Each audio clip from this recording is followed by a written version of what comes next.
C'est votre jour de chance. Aujourd'hui, je vais vous parler de mon livre préféré. Vous l'avez forcément déjà vu. Mickey Cyril ? Pas sûr. Vous l'avez forcément déjà vu en librairie d'occasion, au moins.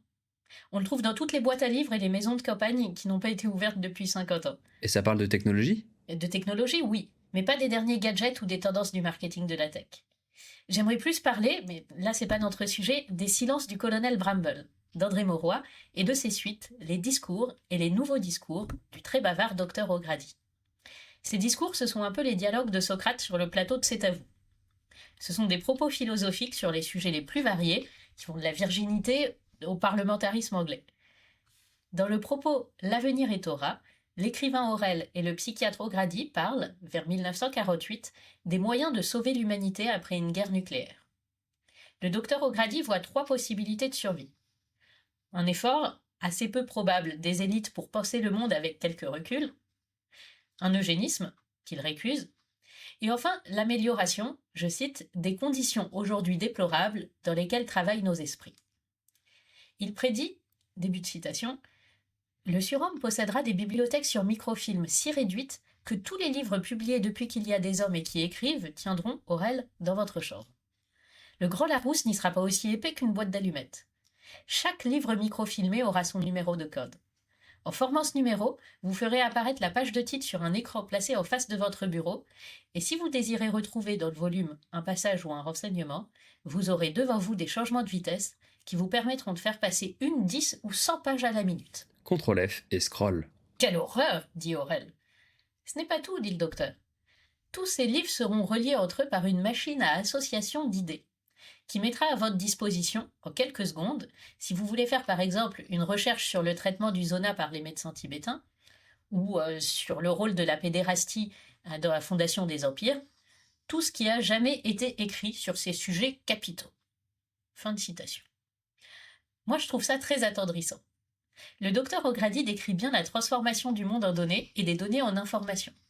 Le réel qui devient des bibliothèques, les bibliothèques des microfilms et les microfilms des ressources à renseignement rapide.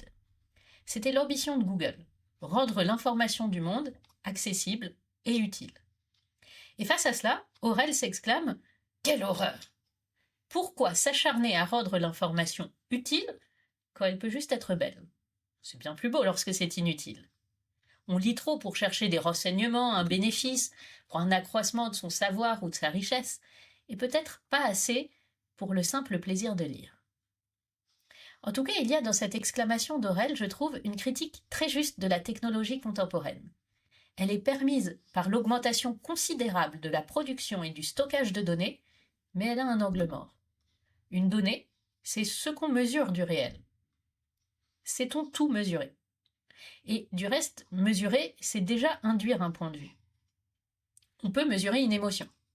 On peut mesurer la douleur, en suivant le rythme cardiaque, par exemple, ou en demandant aux gens, comme on le fait à l'hôpital, de dire combien ils ont mal sur une échelle de 1 à 10.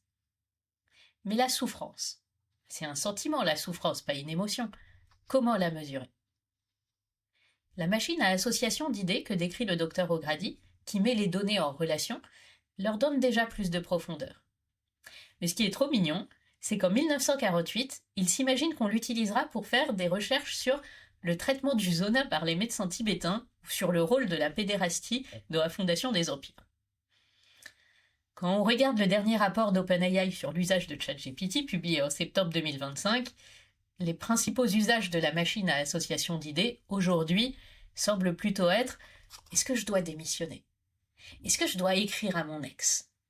Ou pour perdre du poids, est-ce qu'il vaut mieux prendre de la ricotta ou de la cocoyote ?»